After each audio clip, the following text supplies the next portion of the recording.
It was nearly Christmas. Annie and Clarabelle were packed full of people and parcels. Thomas was having very hard work. Come on, he puffed. We're feeling so full, grumbled the coaches. Thomas looked at the hill ahead. Can I do it? Can I do it? He puffed anxiously. Suddenly, he saw a handkerchief waving from a cottage window. He felt better at once. Yes, I can, he puffed bravely.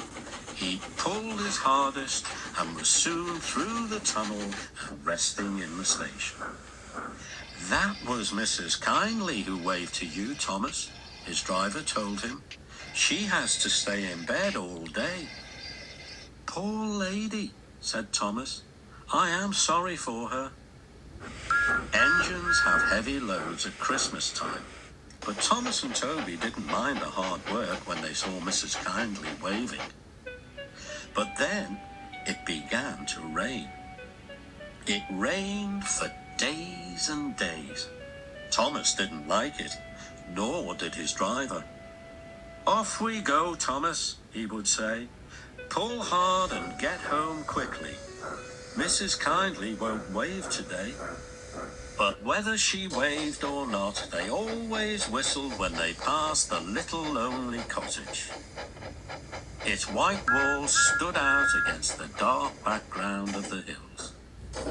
Hello, exclaimed Thomas's fireman one day. Look at that. The driver came across the cab. Something's wrong there, he said. Hanging, flapping and bedraggled from a window of the cottage was something that looked like a large red flag. Mrs. Kyndley needs help, I expect, said the driver, and put on the brakes. Thomas gently stopped.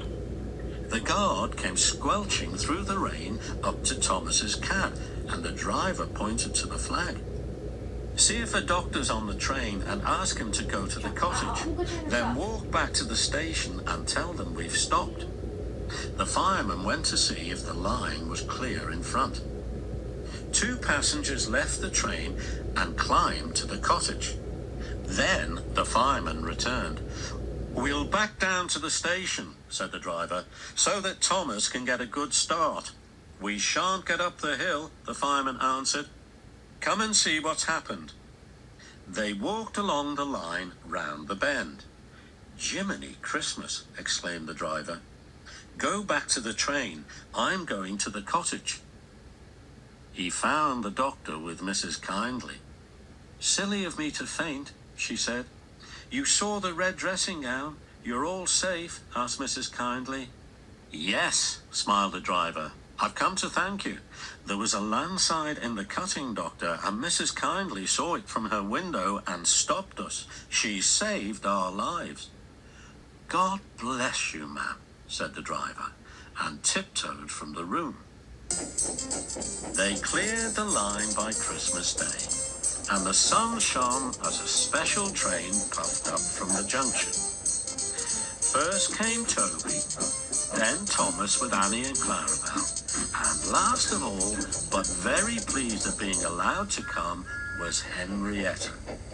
The fat controller was there, and lots of other people who wanted to say thank you to Mrs. Kyndley.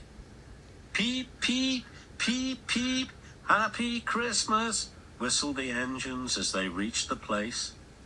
The people got out and climbed to the cottage. Thomas and Toby wished they could go too. The driver gave her a new dressing gown to replace the one spoiled by the rain. The guard brought her some grapes, and the fireman gave her some woolly slippers and promised to bring some coal as a present from Thomas next time they passed. Mrs. Kyndley was very pleased with her presents. "You are very good to me," she said. "The passengers and I," said the Fat Controller, "hope you will accept these tickets for the South Coast, Mrs. Kyndley, and get really well in the sunshine. We cannot thank you enough for preventing that accident. I hope we have not tired you.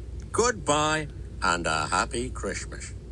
Then, going quietly downstairs, they joined the group outside the window and sang some carols before returning to the train. Mrs. Kyndley is now in Bournemouth, getting better every day, and Thomas and Toby are looking forward to the time when they can welcome her home.